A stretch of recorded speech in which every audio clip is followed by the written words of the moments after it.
Jacko sponsors the Vanarama National League on BT Sport.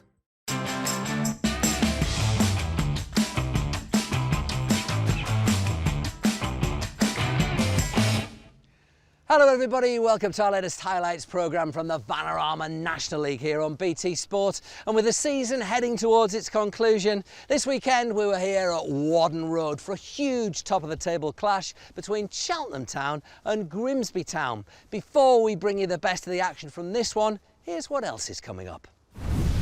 Forest Green's title hopes are dented by nine-man Wrexham.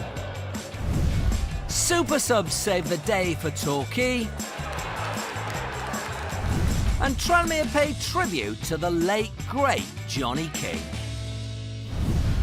So, plenty to look forward to, but first it's league leaders Cheltenham Town against third-placed Grimsby Town with commentary from Adam Virgo and Steve Bauer.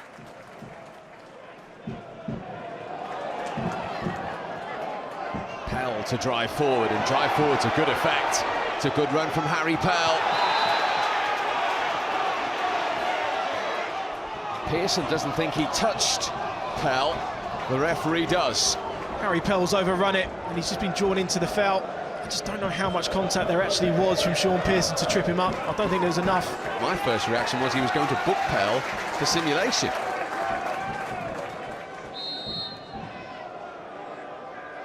It is to be Dayton! Inch perfect from James Dayton. 2 free kicks in 2 goals in 2 games for him, and Cheltenham are in front.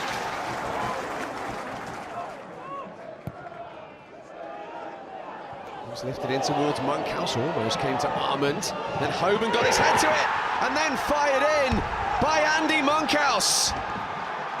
5 games out with a hamstring injury, back in the team, and back with the goal, and Grimsby are level. Well, this is the reaction that Paul Hurst would have wanted from his side coming into this second half. The original free kick actually comes off Harry Pell. They just win the second ball, and they just keep it alive. Armand's there, Hoban's there. And their first shot on target, they get their goal. Cameron Burgess with it. Aim towards right. Was there a foul? No, there wasn't. It's 2-1, and it's Harry Pell. Grimsby absolutely furious. James McEwen has run out of his goal here and got involved in an exchange in the corner. The referee's going to have to sort this out. He was absolutely furious, McEwen. Temperatures rising. Another big call from the referee, but a big moment for Cheltenham. Harry Pell's goal. They lead again. You think McEwen is actually saying that Danny Wright treads on him afterwards, after the goal goes in. And that's what he's upset about, not necessarily the foul.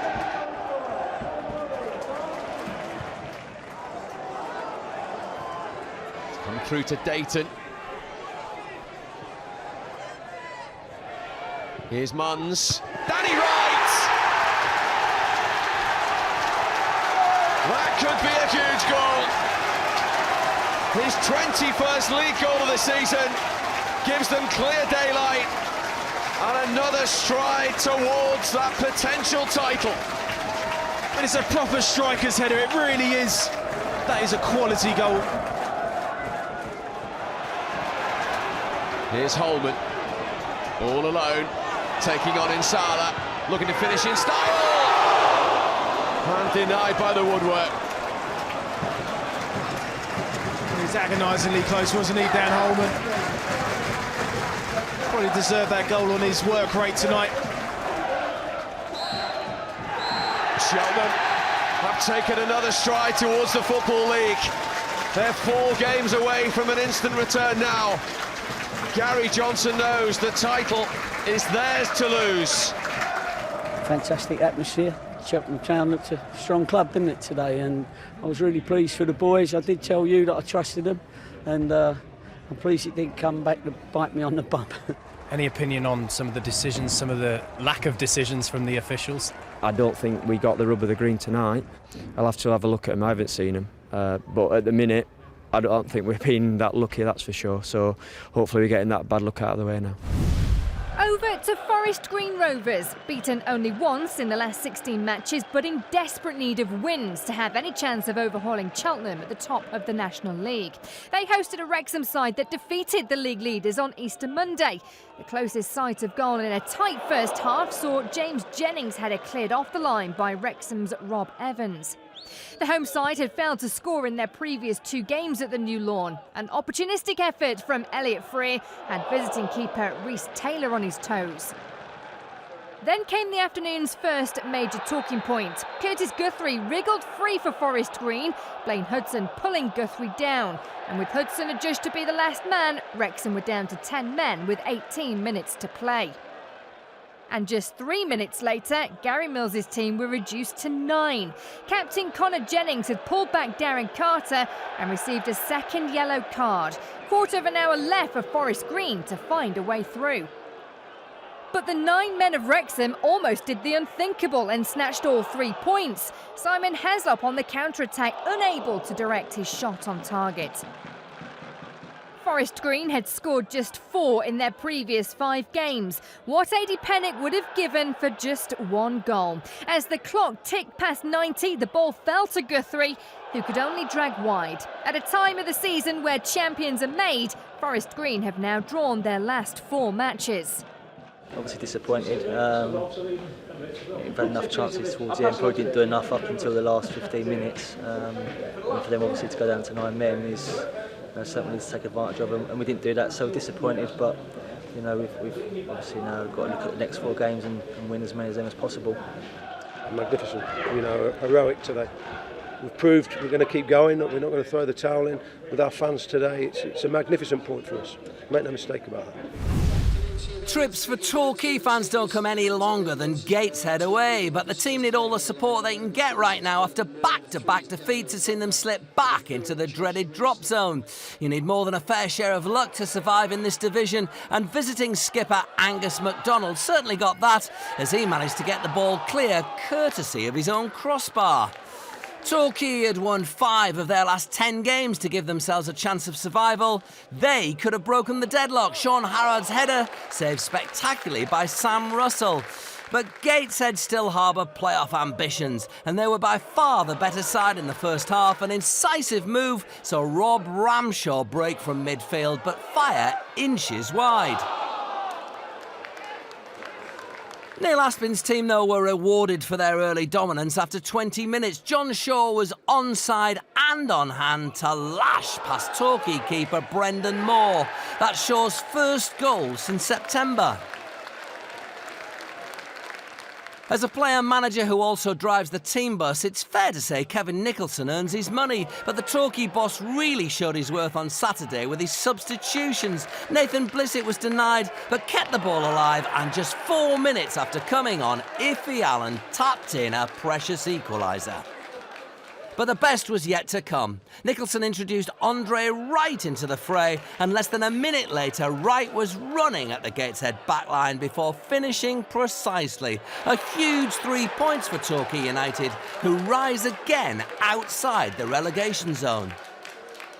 I've got the right characters in the building. I've got people that can take things going against them, like they did in the first half, and step up and put things right pretty soon after. So it's good to have those kind of characters and those kind of attitudes, and it's up to us now to go away and make sure that we do what we need to do on Tuesday.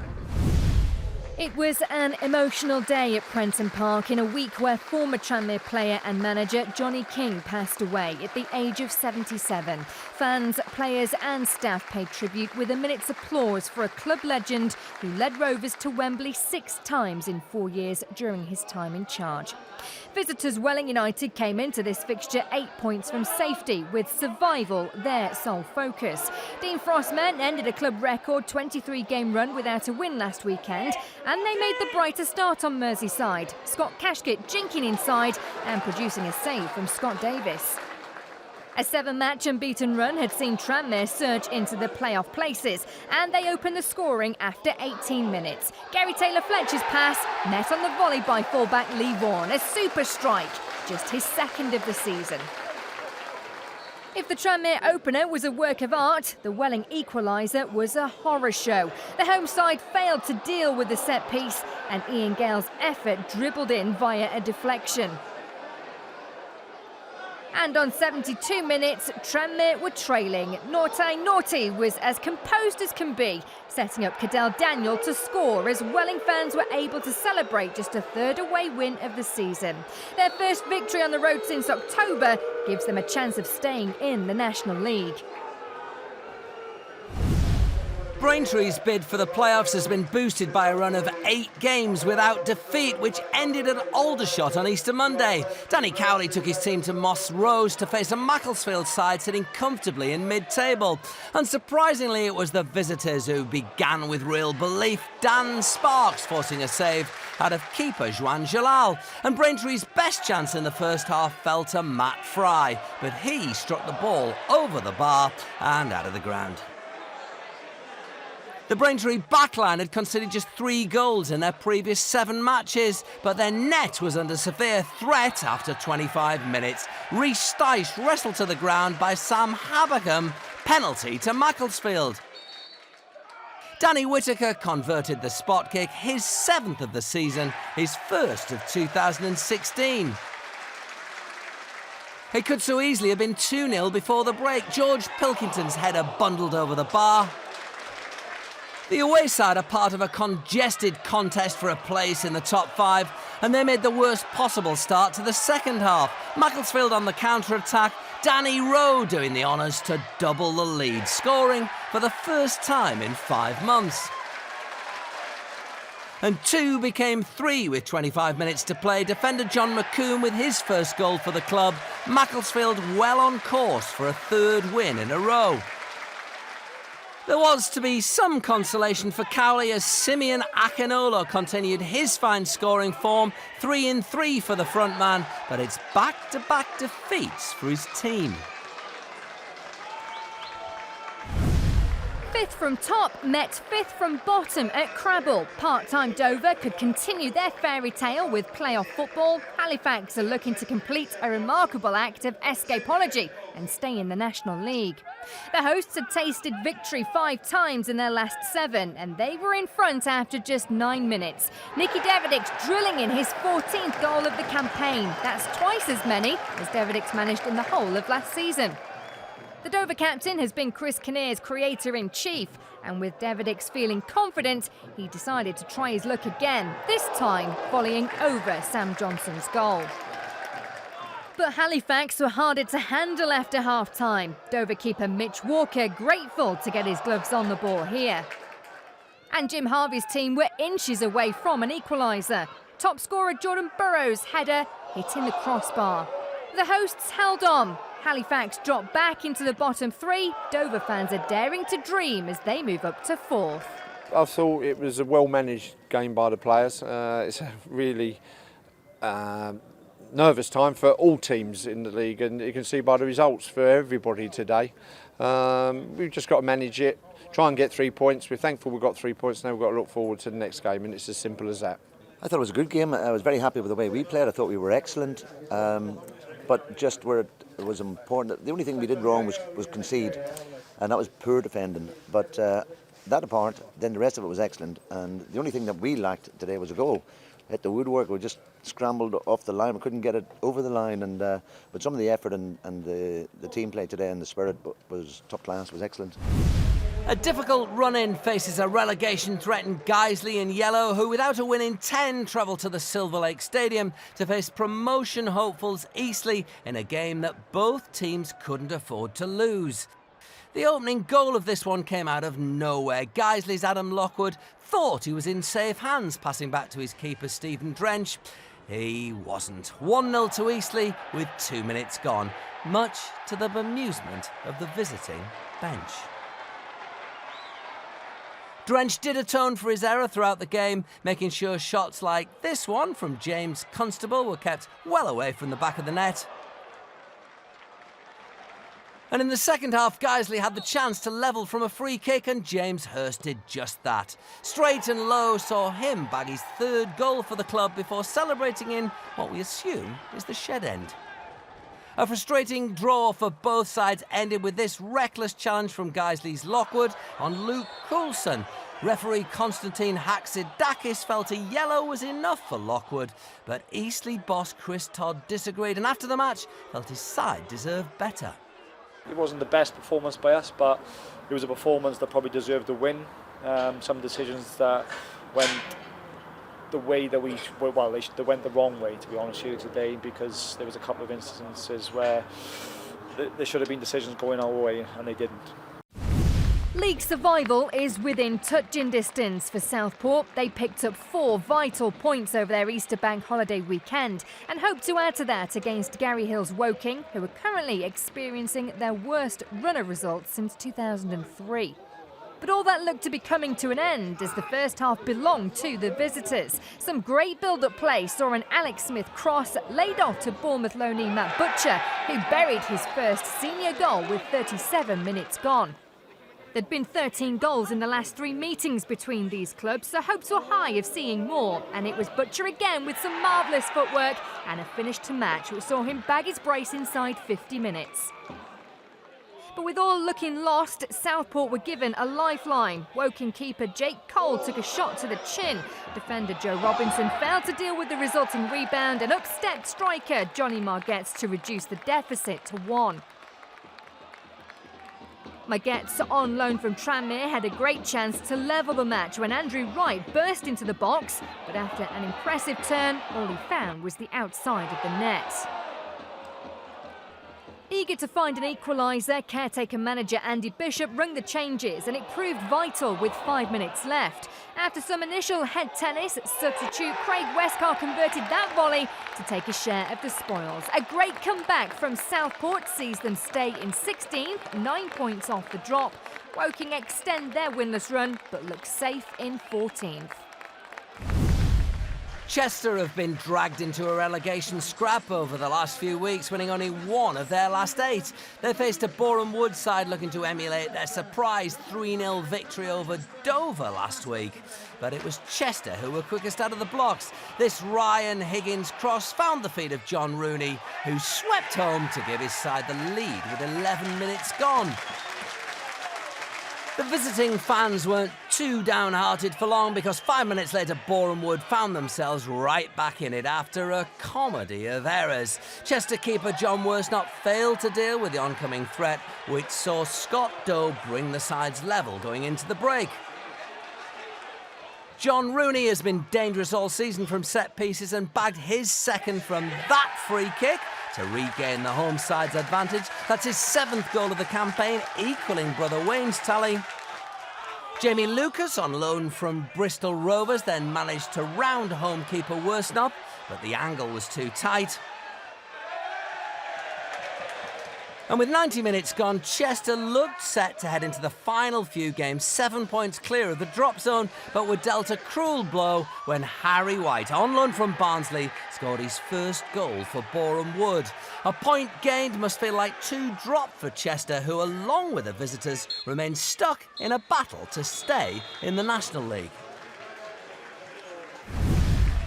Mid-table Bromley were looking to end a run of 4 matches without a win and leapfrog a Lincoln side who've only managed 4 wins in their last 20 games. And in the first 45, both had their chances. But it was the hosts who opened the scoring. Bradley Goldberg's run and pinpoint cross found the head of Adam Cunnington to give his side the lead. Cunnington was able to repay the favour to Goldberg after the interval. With 75 minutes gone, Bromley doubled their advantage. The son of former manager Mark knocking the ball past keeper Paul Farman. One fan was particularly pleased. Wonder goal, Bromley! That's how it remained, to the delight of the fans at Hayes Lane, but dismay for Lincoln manager Chris Moyses, who cast doubt over his future after the match, saying the results will come, maybe not with me. Rock-bottom KIDOERMINSTER have stared at the drop for most of this campaign, but might still avoid relegation if they could ignite their season with all 3 points against Altrincham. Neil Tolson's side, on the other hand, knew a win would lift them out of the relegation places. Altrincham started with real intent and didn't have to wait long for a reward. Damien Reeves beating the offside trap and catching keeper Max O'Leary off his line 9 minutes into the first half. And again the visitors pressed, but Adam Griffin's low cross wasn't enough to trouble the Kidderminster goal.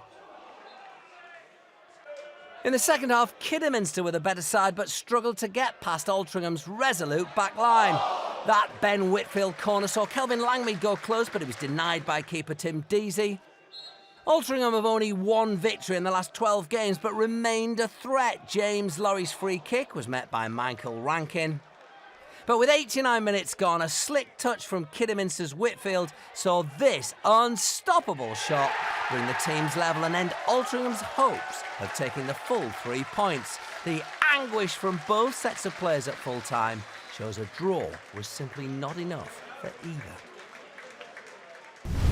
With both teams looking to bolster their league position, Paul Cox's Barrow travelled to the recreation ground to face an Aldershot team undefeated at home this year. Barrow put pressure on the home side early on and did so throughout the match. Aldershot stopper Phil Smith alerted this effort from Ben Tomlinson. In the second half, Aldershot had a great chance to open the scoring with this cross from Ross Lafayette, but Jake Gallagher sent it skyward, much to his frustration. Barrow's persistence finally paid off after this Andy Hayworth cross saw top scorer Andy Cook bag his 19th of the season in front of the travelling fans. Paul Cox's side are now undefeated in 8, their best run at this level since 1989.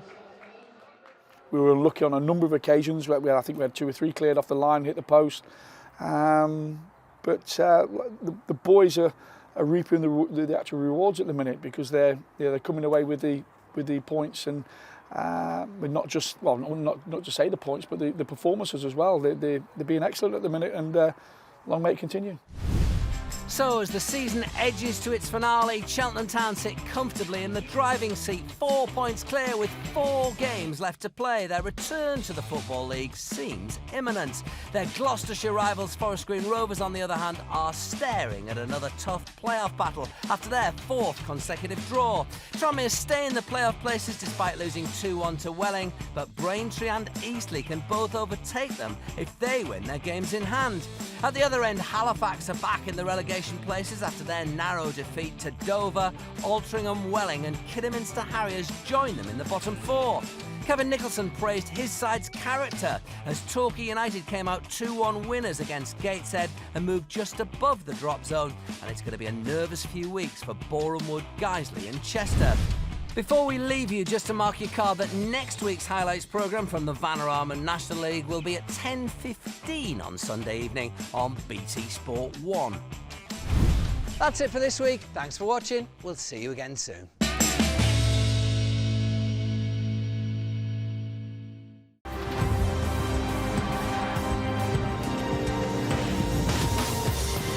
Jacko sponsors the Vanarama National League on BT Sport.